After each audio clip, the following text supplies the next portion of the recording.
Welcome to Process to Profitability, a podcast all about the tools and strategies you need to serve your clients and grow your small business, hosted by me, Samantha Mabe of Lemon and the Sea.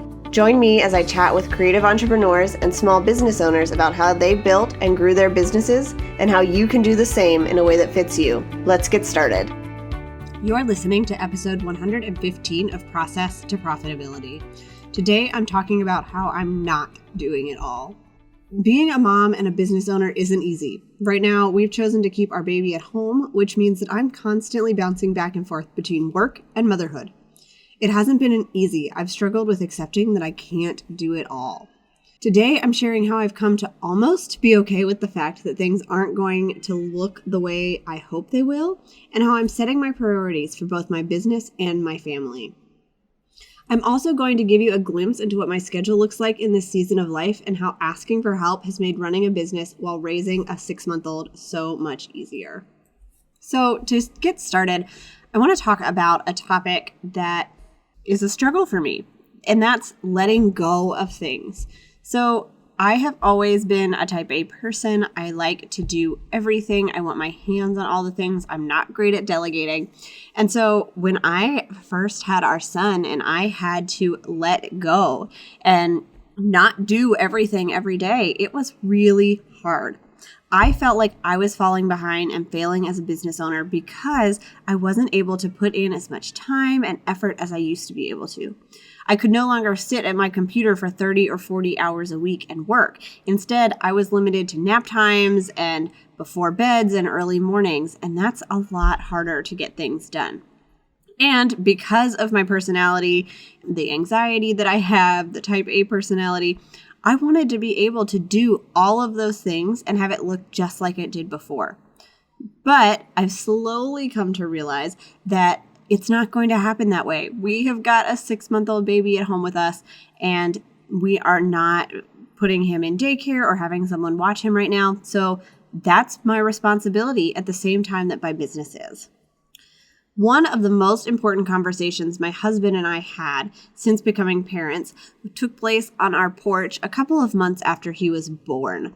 And I basically asked my husband, I said, I am really overwhelmed with all of the things that need to get done, and I would like to know what your priorities are for our family. What I wanted to know was, does it matter if the dishes get cleaned every night? Do you want the laundry folded and put away right away?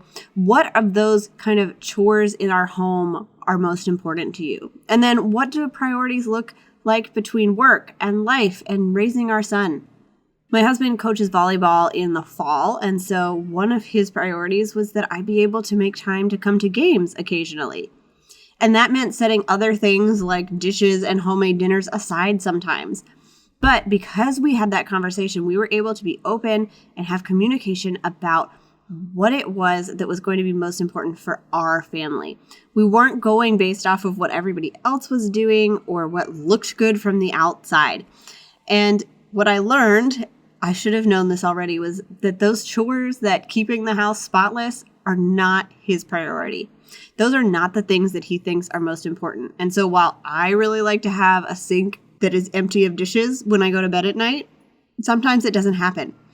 And I can do that not feeling guilty because I know it's not going to bother him. And I just have to let go of the fact that I can't do it all. I can no longer put in the time and effort to do all of those little things the way that I used to. So how am I balancing my time with my son and working right now? This is a really tricky one.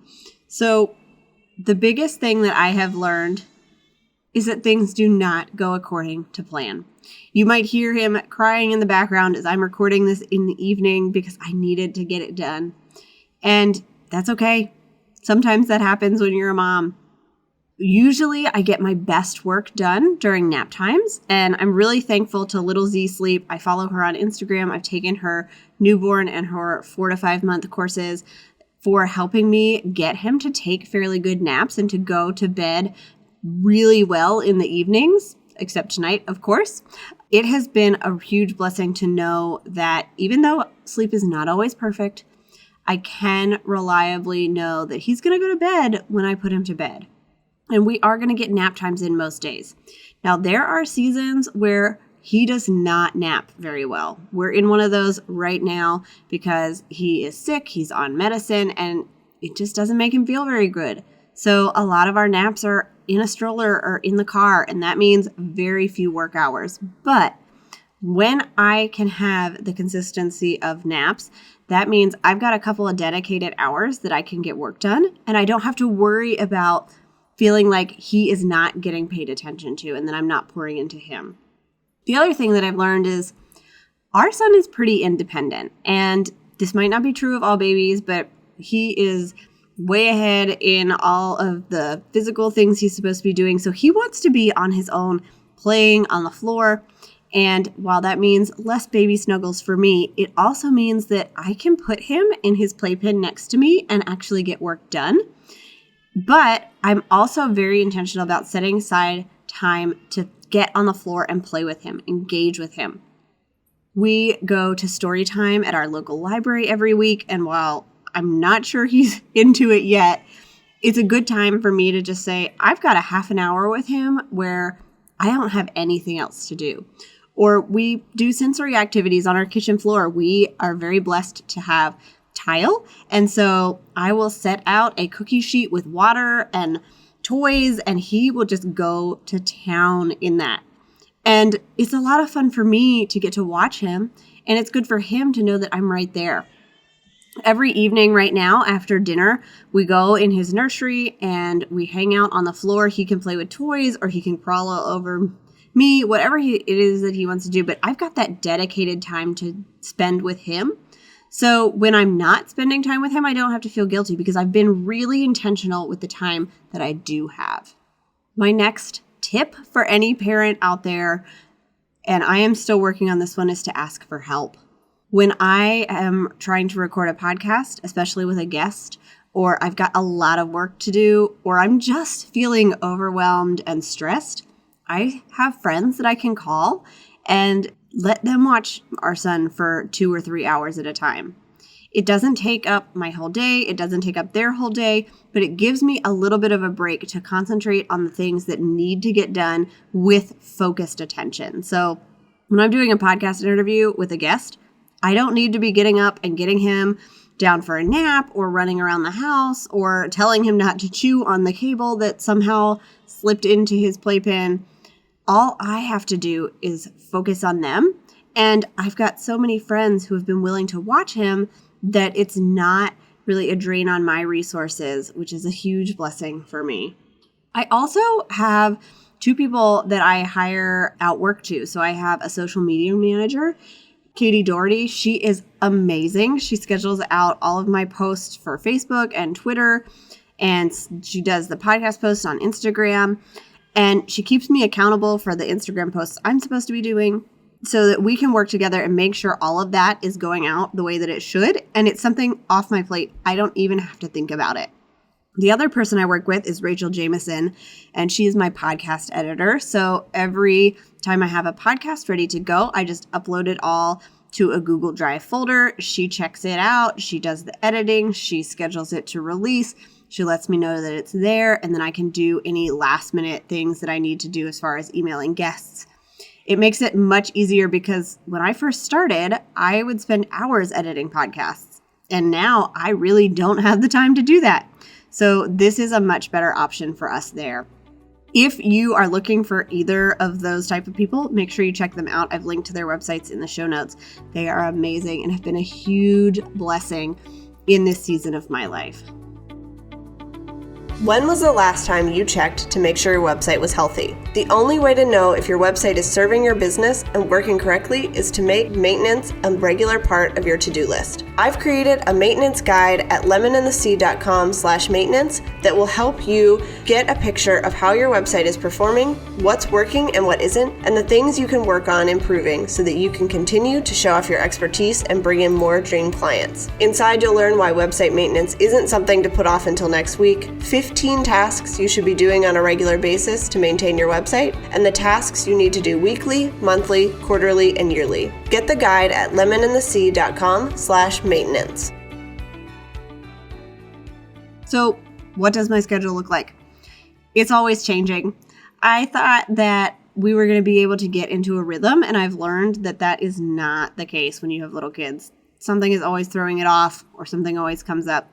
So way back when I did a week in the life of a creative entrepreneur, my life no longer looks anything like that. But I will walk you through kind of a rough outline of what I do with my days. So our son will usually sleep until about 8. He gets up at 6 when his dad leaves, and then he'll sleep till about 8. So a lot of times I'm sleeping that late just to catch up on rest.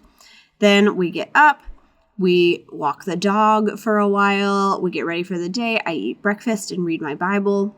And then on Mondays, I do Pilates. So we go to Pilates and he stays in the child watch at the Y and gets to play there. And when we come home, he's tired out. So it's his first nap time.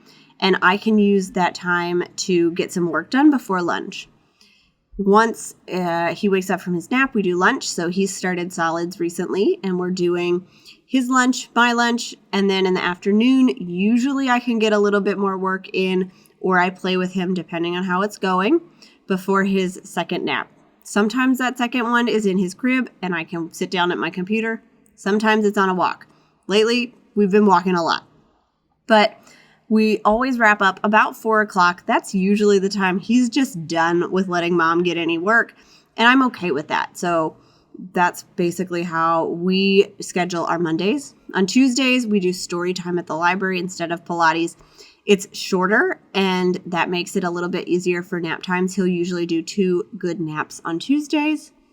Wednesdays, it's flexible what we're doing outside of the house. So again, we walk the dog in the morning.